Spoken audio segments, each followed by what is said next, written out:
Welcome to the Financial Coaches Podcast, where we talk about how to build your practice from startup to scale up while being the kind of coach your clients crave. Finally, a podcast for financial coaches. Here are your hosts, Maria Casillas and Cody Sizemore. Hello, and welcome back to the Financial Coaches Podcast. My name is Cody Sizemore, and I'm joined by my lovely co-host, Maria Casillas. Maria, how you doing? I'm doing well, thank you. How about yourself? Good. Not too bad. It's been a busy but productive day so far. Great. So, before we hop into today's topic, I do want to give you guys a couple reminders on a few things. So, first and foremost, we are seeing our Facebook group expand on almost a daily basis. It's actually very exciting to see. And a lot of those people who are joining the group are coming from the podcast, which is even more exciting to see because that shows that, that people are enjoying listening and they want to be more plugged in, right? And that could be you too. If you haven't joined into the Facebook group, it is called New Money Habits Financial Coaches. And like we mentioned, it's a growing group, but it's a really good place to be plugged in and to ask questions, provide value, get value from other people. We have a few things coming up, like we have some meetups every month that you can be a part of. We have a book club coming up that you can be a part of. There's a lot of cool stuff happening in there. So we would love it if you could join us in there. And that way we can get connected and be able to, harbor our relationship with you even beyond this podcast.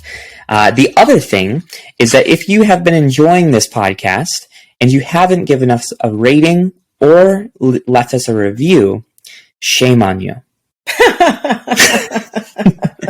I'm kidding. But what I will say is that we would really appreciate that too, because that is actually the one thing that really does help push this podcast out to other people.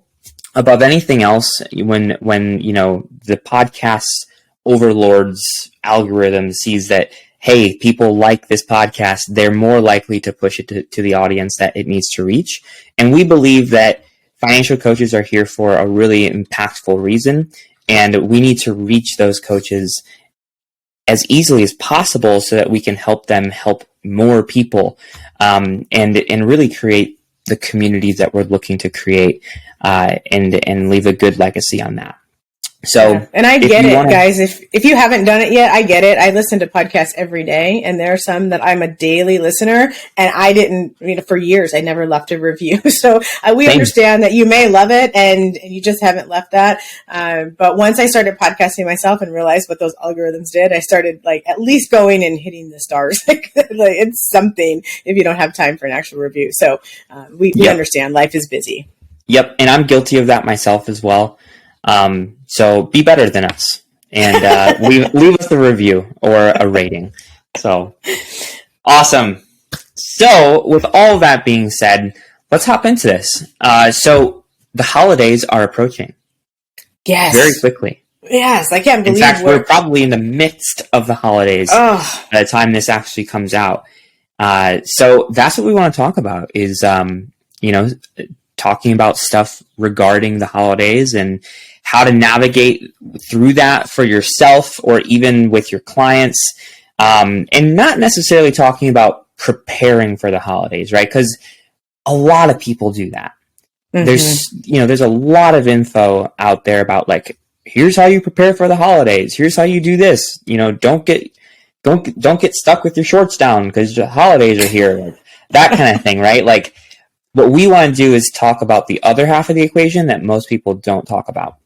And that's how to deal with the potential, how do I put this? The potential hangover from the holidays. Good word. Mm-hmm. Not because you drank a ton. I mean, maybe you like to party.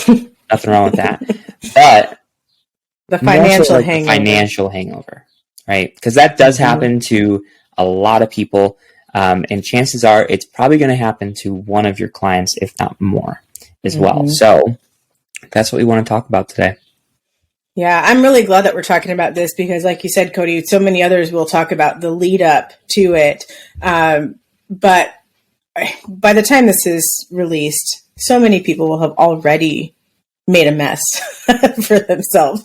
And I think if we can help our clients get through that mess and do better next year, they're going to be so grateful for that. And it's going to be something that they're not just hitting fast forward on this because they're like, oh, I've heard that already. So I'm really excited to dive into this topic with you. I think it is such an important thing, and I'm glad we're going to do it. Mm-hmm. Yeah. So you mentioned people make a mess of things during this time sometimes, which, is understandable. Like there's a lot of pressure, both within the family and the extended family. And, you want to show up as best as you can, but you also need to be mindful of where you're at and, in your own journey. And I guess my question to you is like, what would a mess look like?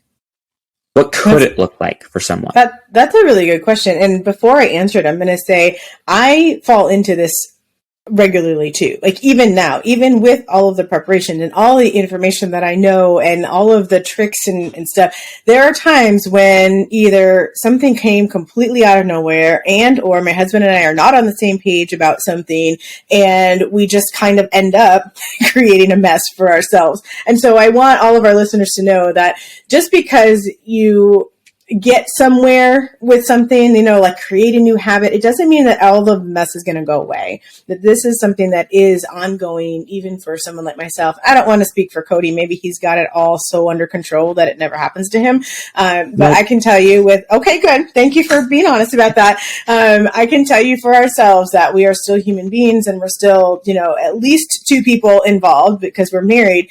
And there are different goals and different desires that happen. And sometimes there's compromise, and sometimes that compromise turns into something that looks really nice for him, but maybe it looks like a mess to me. So I just want people to understand there is some bit of subjectivity here. So for me personally, I think a mess looks like something I have to clean up. So it's like something that went not according to my plan. If I have a plan on how much I'm willing to spend or who I want to be able to buy for or where I want to host something or if I want to host something, and then it goes kind of a different route, that to me can feel very messy sometimes. And I know for myself, I can get really wrapped up in the emotion around all of that. And sometimes, depending on how I'm feeling, like this is a really stressful time for, a lot of people, myself included, when it comes to holidays, just because there's so many things going on and, we're business owners. And so we've got that piece going on and there's just a lot of stuff happening. And if I'm in a heightened stress mode, everything feels worse than it actually is. I don't know if that ever happens to you, Cody. But I think sometimes when that's the case, let's just use a quick example. If we overspend by $100, if I'm really stressed out, it might feel like we overspent by $10,000. And I'm using hyperbole on purpose because it's never that much of a difference. But that's what I'm trying to get at here is that sometimes it's like, oh yeah, I really screwed up. And when you take a step back, you do a bird's eye view, you're like, it was a little off plan, but it's not as bad as I thought it was going to be. That can go the opposite direction though, too. There are times when I've had clients who are like, well, we overspent a little bit. And when I ask them, some leading questions and figure out how much they overspent, they end up with their jaw on the ground and they're like, oh, we overspent a lot. Because sometimes if you're not tracking it, you don't really know. And so it can go either way. So I think one of the things, I know you didn't ask me this yet, but I'm right here, so I'm going to say it. I think one of the things that we need to do when we realize that we're in a mess is assess the reality of that situation. Check in with your emotions and ask yourself, is this really what's going on, or is this how I'm feeling about it because of all of the external forces that are happening around me? Does that make sense? Yeah. Okay, yeah, good. Time. Yeah. So what would a mess for you look like? For me personally, Well, I mean, yes. Or how would you define it for your clients? Either way. Yeah, I pretty similar to you. To where we have like a plan going into it, and things don't go according to plan. Like unexpected things come up, and it's $100 there, $100 here, and then by the end of the holiday season, you look back and you're like, okay, like I was like $500 or $1,000 over what I expected, right? And then we have to kind of come to terms with that and almost just be like, okay, so how do we move forward from this? Because like I can't dwell on this. I can't be okay with it. Like I can't just be like, well, that happened and it's okay. You can do that to some extent, but you don't want to like almost like, in my opinion, is you don't want to accept it, like, because if you just accept it, it's going to happen again. Right. And we don't want that either. So I think that there's a healthy balance of like accepting the fact that it did happen and being okay with it, that you can't change the past, but not accepting that that's how it's going to be in the future. Right. Yeah. Good point. Because, it's all a learning process. Right. And I think that that's something that we could talk about too, is just how to move forward from it and come to terms with it, heal from it, and prepare for next year as well. Yeah, I agree with that. Before we move, though, I want to just say I noticed a pattern because you and I both mentioned that a mess for us kind of looks like something went not according to plan. What percentage, Cody, of our clients do you think have a plan going into a holiday like this?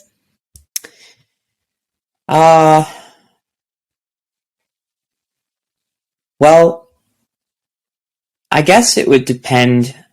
Like if it was someone who like wasn't working with a coach, I would say the percentage is very high, 90 or above.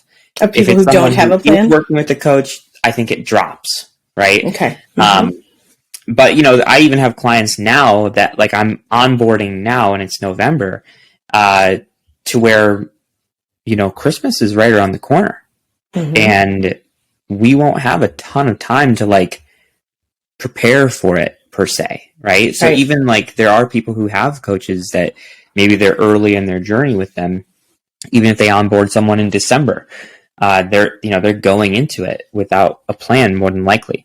Most people do not have a plan. Okay. So the reason I asked that question is because our definition of a mess is something that didn't go according to plan. So that definition doesn't work very well for someone who didn't have a plan in the first place. Right. So what would that mess look like for someone who didn't have a plan? How can we, I mean, I'm not looking for a specific definition, but how could we describe what a mess looks like? Yeah, I would say anything that constitutes of when people look back at what they did and they feel not good about it. Okay. They look back and they're like, "Ooh, I spent that much money," or this happened and I do not like that. Right? Like that's the ill feelings that come with it. That's kind of like the whole hangover part of it. It's like you had fun in the moment, but then you look back and you're like, I don't want to drink again, kind of thing. Right? Yeah. Yep. I am really glad that you used the term ill feelings.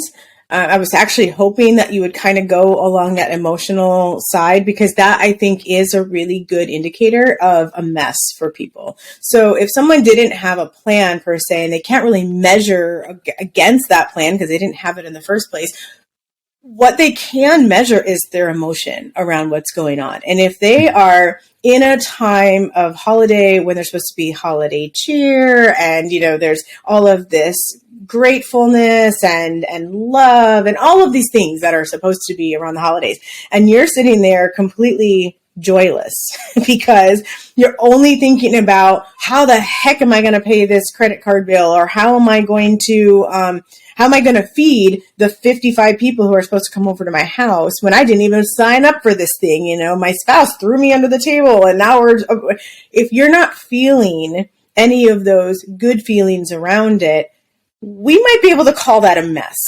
just for the sake of having, a definition. You know what else might be a good indicator is if someone hits January 1st and their New Year's resolution is to get their finances in better shape. Mm-hmm. That might be it, because that kind of goes hand in hand. Like if you're feeling that financial hangover from Christmas, man, oh man, you're probably thinking, all right, new year, new me, right? Yep. I got to get my finances in shape. That might be a good indicator for a lot of people. Yeah. I agree. And so that's why we want to make sure we bring this up, because those of you who are listening, first of all, you might be like Cody and I, and even though you're a coach, you still have your hangovers once in a while. We might be talking to you. But even if you're not that person, if you are a coach who's got it all put together, and you're working with people who don't, then these are going to be some really important things for you to be able to bring into the coaching relationship with those individuals. So let's go ahead and talk about some of the things that we can do. What are some practical tips that our coaches who are listening can use for the clients that they're working with? In regards to helping them move forward from it? Yep. Gotcha. Yeah. Well, I think that the first thing that I would do as a coach is, ask them how things went over the holidays. And, if you have a client that's like, yeah, like we're really unhappy with how this went, we spent this much money and that makes me sick, or, whatever it might be, is just acknowledging it, and really, really leaning into how it made them feel versus how much money they actually spent. Because the thing about the money is that the money's gone. We aren't going to be able to get it back. Maybe you could in some ways, but generally speaking, most of that money's gone. But what's not gone is the emotional attachment to it. And I think that it's really important to talk through those emotions and have people make peace with themselves and forgive themselves, to be able to step into the new year, into the next month, with a clean slate and a fresh set of eyes, fresh set of ears, and to just get back on track. Or, I don't even like really saying get back on track, but get back into the mindset of like, okay, that happened. This is now, I'm moving forward. So I think that if we were to focus on the emotional side of it first, I think that is very helpful. Okay. And I'm gonna just double down on that and then add a layer, if I may. I think sometimes when we just talk about the emotion, we're like, okay, well, where are we feeling emotionally? But that's not super practical for somebody moving forward. Sometimes it can help them identify when they're, for lack of a better word, or it's going to be like a trigger later on, so if they start to feel some of the stress or whatever, like, oh yeah, I remember that's how I was feeling. And so something's coming that I need to be aware of. So that's why emotion is so important. One of the things though, I think that we really sometimes miss the mark on is finding out, what did we give up? What did our clients give up in that moment where they were chasing something? So helping them identify what it was that they were chasing and what they ultimately gave up during that chase. So for example, were they chasing, having their kid have the best gift in class the next day or when they went back from break? Were they chasing having just a really full looking Christmas tree, for example? Were they chasing being the hostess with the mostest? It doesn't matter what that is, but like whatever they realize, oh yeah, this was the experience I was chasing, or the feeling that I was trying to get. Okay, what did you end up giving up in that process? Maybe they ended up giving up, some true contentment. Maybe they gave up the sense of joy around the Christmas tree. So yes, it looked really full and you got to take some good pictures and, it looked insta pretty, but if they're not feeling good about it and their kids are like, now I've got all these toys and now I get to, clean up, as a parent, I get to clean up the room twice as often because now they've got twice as many things. Are you actually gaining what it was that you were chasing? And finding out from them in their words what it was that they gave up for those things. Why on earth do you think that's so important, Cody? Being content. No, just being able to, I mean, being content is important, yes. But what I'm asking is, why is it so important for us to have them identify what it is that they gave up in pursuit of something different? Yeah. I feel like because the things that they gave up in pursuit of, maybe like the status or the material things, that's the things that they likely gave up are probably the things that matter the most to them in some ways. Yes. And it really comes down to like what your values are. And, if you're staying in integrity to those. And, I think that's probably why most people get upset over the holidays, is because not because of like how much money they spent or, the things that they got or whatever it might be, but probably because they feel, whether consciously or subconsciously, that they're just not aligned with their values. Yes, you hit the nail on the head. That is why it is so stinking important to help them do that. And the reason that we as coaches want to help them do that is because it gives them and us a language around which to speak. So when they are moving forward with us and they're learning how to prepare in the future so that we either avoid it altogether or more likely just lessen the hangover a little bit, because it is a process that we all go through. But we actually have a language around which to speak with them. They can say, I'm gonna, here's my plan. Here's my budget for this. And I'm going to do this. I'm going to start in January and I'm going to, put aside $100 a month and blah, blah, blah. And that's all fine and good. And it's a process. And we want to help them be able to identify a process because it's very tangible for them. But if all of that process fits financially and it's still not in alignment with what they just said that they actually value, isn't it our job as coaches to help them recognize that? Because they might not feel a financial hangover later on, but they still might feel that emotional one if they stayed within a budget, but the budget wasn't aligned. Yep. Yeah, definitely. I mean, if someone's value is to create really awesome memories, and,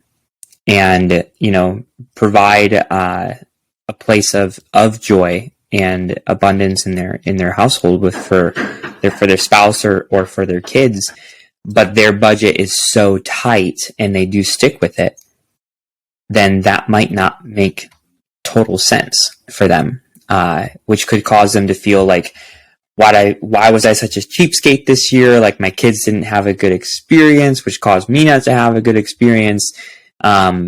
There's that side of it too. It's not always all about spending too much money. Sometimes it can be about not spending enough at the same time.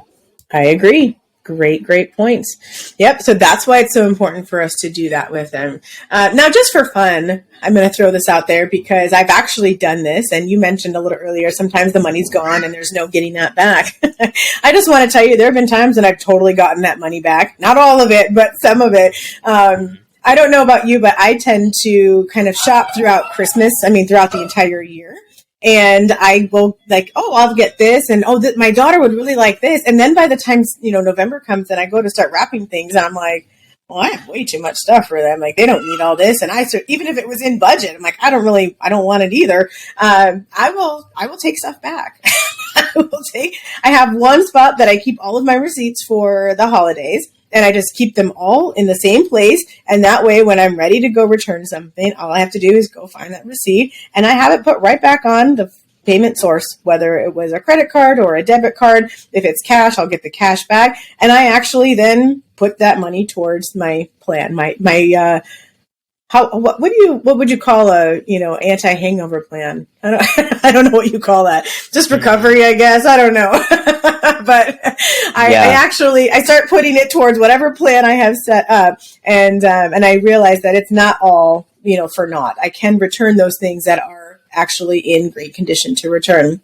The other thing is, if you get gifts or, whether you went out and bought them or somebody else gave them to you that are not going to be utilized, it's okay to trade those in for something that you will be using or that your children will be using, because then it starts to lessen how much you're having to pay later on for some of those things. Mm-hmm. I'm a homeschool mom, and so I find myself, needing things for my daughter that she doesn't necessarily want, but she needs them, like dry erase markers and things like that, and wet erase markers, because we use a lot of film for that. And it's like, if she gets the thing that she doesn't really want or need, and I just have an in-store credit, I can use that for something that she does want or need. And so that way it'll be something I don't have to pull out of my own budget later on. I can actually just have that be part of the gift giving budget. So I know some of that sounds like, like I'm a cheapskate or whatever, or that I'm not grateful for some of the things that I receive, but that's certainly not the case. We actually are very, very grateful, and just also strategic. So just throwing that out there. Yeah, and it's just being self-aware. I mean, like, I don't think there's anything wrong with it. If you know that you're not going to use something, or you see that your kids really don't like said thing, you can be self-aware enough to be like, okay, I'm going to return this, or I'm going to exchange it and get something that's actually going to be appreciated, or have better use, right? So I don't think there's anything wrong with it either. So don't feel like you're a cheapskate or anything like that. So I do want to bring up it is one a practical thing. Yeah, please do. I think that a pretty crucial part in helping clients work through this financial hangover, or this emotional hangover from the holiday season, is kind of talking about preparing for the next one, to make sure that we don't run into these issues again, or if we do, that they're at least lessened, right? Right. So I think that talking to clients and saying, hey, like, there's a few options that we can do to ensure that this either doesn't happen, or it happens on a lesser of a scale. And one of them could be that you start saving for a holiday, fund year round. Starting in January. Maybe someone spent, I don't know, like $2,000, and they felt that was too much. And their goal is to spend between $1,000 to $1,500 next year, and they're okay with that. Well, cool. Then you can set aside $100 a month and just start in January. And by the end of the year, when Christmas does come back around, you'll have around $1,200. So, but it won't be like this like massive blow to them, because they're just putting a little bit aside every month, kind of thing. Mm-hmm. So I think that that's important to also introduce as an option. Some people won't want to do that because they'll want to utilize as much money as they can to work on whatever goal that they're working on. And if that's the case, that's fine. If they want to do that, that's fine too. But maybe introduce, okay, well, maybe not start in January, but what about June, or something else, to where it's not just like this massive hit, and they do have some sort of structure and or goal that they're kind of working towards. I think that's important to note as well.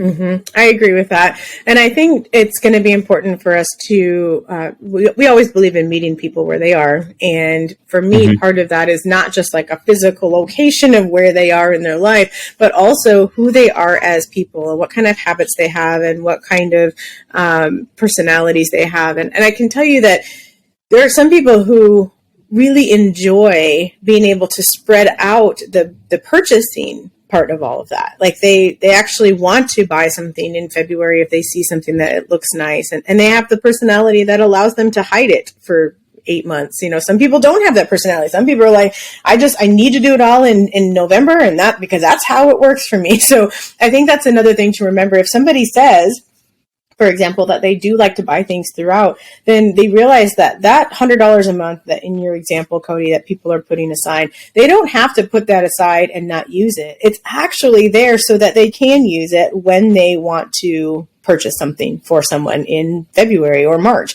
They don't have to completely cash flow that in the regular budget, because they've already got that set aside ahead of time. So that the reason I bring that up is because if somebody operates that way, but they say, I want to wait till July to start saving, those two things don't match up. And so you want to help them be able to see, okay, this is how you typically behave. How can we make your plan line up with that behavior? Yep. So So yeah, I agree. I also think that automation is really, really important for somebody who says, Cody, I don't even know how to save $100 a month. Like I barely even have that. I don't remember the name of it, but I do remember very clearly the toothpaste analogy, when we talk about how when you have a tube of toothpaste and it's brand new. It's from James Clear. Yes, but he's not the one who created it. There's like a something theory, and I don't remember who it was initially, but that doesn't matter. It's just that idea that, when you have that full toothpaste bottle, you're able to make the swirliest, prettiest little thing on your toothpaste. But if you get to the end of it, you are figuring out how to use every little bit of that toothpaste. Not only that, not only are you squeezing it and stomping on it and scraping it to make sure you get every little bit, you are literally brushing your teeth with this tiny, tiny little bit of toothpaste versus it's probably 1/100th of what you would have done when it was a brand new bottle, right? Or brand new tube. And that whole concept goes with what we do with our money as well. So that's why, and I know they brought it up in, I'm pretty sure he brings it up in Profit First as well. But that whole concept is super important because if we can do what we can do with 90%, 100% of what we have, we can do what we need to with 100 or 90 or 80 or so on and so forth percent. And I think that if we know this is what we want to spend at the end of the year, if we can automate that and take it out of our purview right now, we will learn how to live on $100 less every single month. We will. Well, it's like learning how to brush your teeth with a tiny bit instead of a whole ribbon. And so do you know, I know of a couple things that I like to offer, but I'll ask you first. Do you know of any really good places to do something like that, like to save automatically like that? Personally, I don't. Okay. So I'm interested to hear what you have. Yeah, absolutely. So my two favorite go-tos are Capital One 360 and then also discoverbank.com. So coaches who are listening, if you are going to send them to either one of those, you might hear that, well, those are both credit cards, Capital One and Discover, those are credit cards. They actually have banking systems. And so if you go to Capital One 360, that's going to be the banking system over there. And for Discover, you want to make sure you type in discoverbank.com. So you can actually create a number of accounts there. They're all free. I absolutely love it. You can connect them to your current account, and that just would be your external account over there. And you can set up an automatic withdrawal or transfer. They would call it a transfer every single month, every single week, whatever it is that you want to do. I have a number of them I used to use Capital One 360 exclusively. They have a high yield savings account. So like right now, I think they're paying like 2.5% or something like that versus, most of the banks are a lot less than that. But I ended up switching over to discoverbank.com. And the reason for that was mostly because they also have a cashback debit card that is attached to it. So the account that I use there, I can use for us, we actually use it for our dining out and for our groceries. So any money that we know we're spending on those things, we just let ourselves get cash back on it. And then that goes to one of our savings account automatically at the end of any given month. Those are really nice because those also have the high yield numbers like the Capital One 360. But like I said, it has the cash back also. But you can name in both of these systems, you can name those savings accounts anything you want. And because you can have as many as you want, we have like a Christmas one. That's the holiday we celebrate. So we have a Christmas one. We have vacation one. You can name them and title them. And so you know what that money is then to be used for. It has absolutely taken the guesswork out of everything. You still have to figure out your number. That's important. And, your coach can help you with that, obviously. And this is what our coaches, that's what we're asking you to do. Help them figure out their number. But once they figure out that number, they can set it and forget it. And every pay period, whether it's, semi-monthly, whether it is weekly, whether it's the 1st and the 15th of the month, they can set it up where every single pay period they have $50 going out or $100 going out. Anyone who's employed, they know that your taxes usually come off the top, right? Why is that? because our government knows that if the taxes don't come off the top, you're not paying your taxes. And, right. It's just the way it is. And so we like to play into our own psyche and set up that automatic withdrawal, the automatic deduction, if you will, from your paycheck. And it just happens. You get paid on a Friday. It happens on a Friday. Just, $50 every single time, or whatever the number is. So I think that is a really useful tool for people. And I encourage people to find, whether it's that or find something similar to that. It's just a great way to put money aside in savings.